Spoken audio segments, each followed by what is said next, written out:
Today, we are playing the What is Under the House game.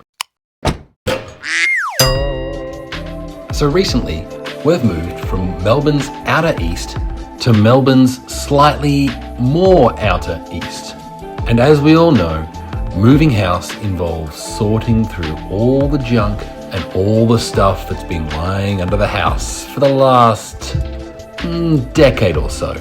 A lot of the boxes under the house are relics of projects that were so close to being finished, if only I could find a bit more time to give it the love it deserves. Well, today, I thought we'd go back and pull out some of those old projects. We could have a look at them and see what we can do to, finish them off. So today, I thought we could have a look at a hexapod that I made back in 2008 when I was at uni. We were learning about robotics, computer-aided design, and on the maths front, we just learnt about transformation matrices. Naturally, I thought it'd be fun to try and put it all together into a six-legged robot. How hard could it be? Well, being a student, I couldn't afford to buy the 18 motors for the legs.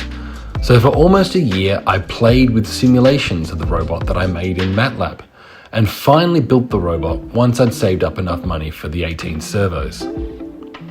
So the brains of the robot is MATLAB.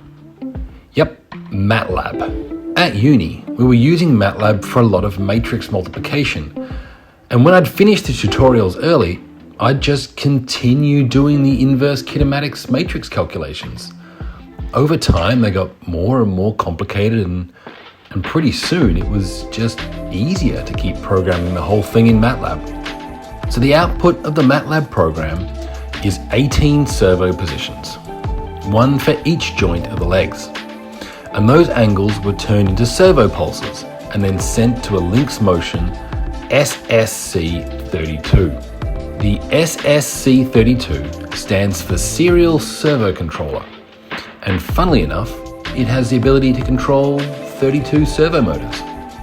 You just need to plug in the servos and send the position values every 100 milliseconds or so.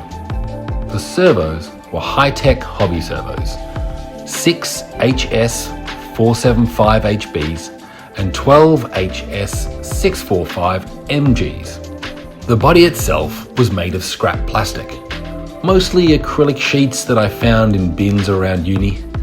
They were cut on an old CNC router that I saw was unused after hours.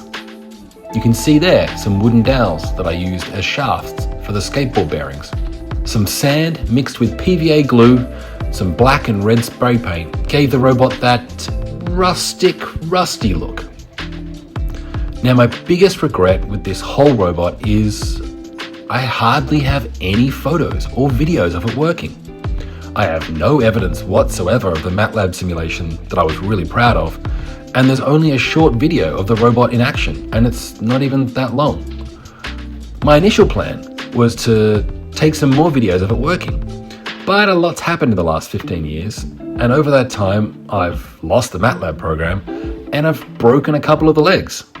So instead, I thought we could have a quick look at the current state of the robot as I disassemble it, ready for version 2. This time, I've got the power of 3D printing, so I can print a whole new frame. I also figured, well, it's a good chance to learn a new program language, and I've heard of this new up-and-coming language called Python I need to check out. But one thing that hasn't changed is that servo motors are, it's still expensive.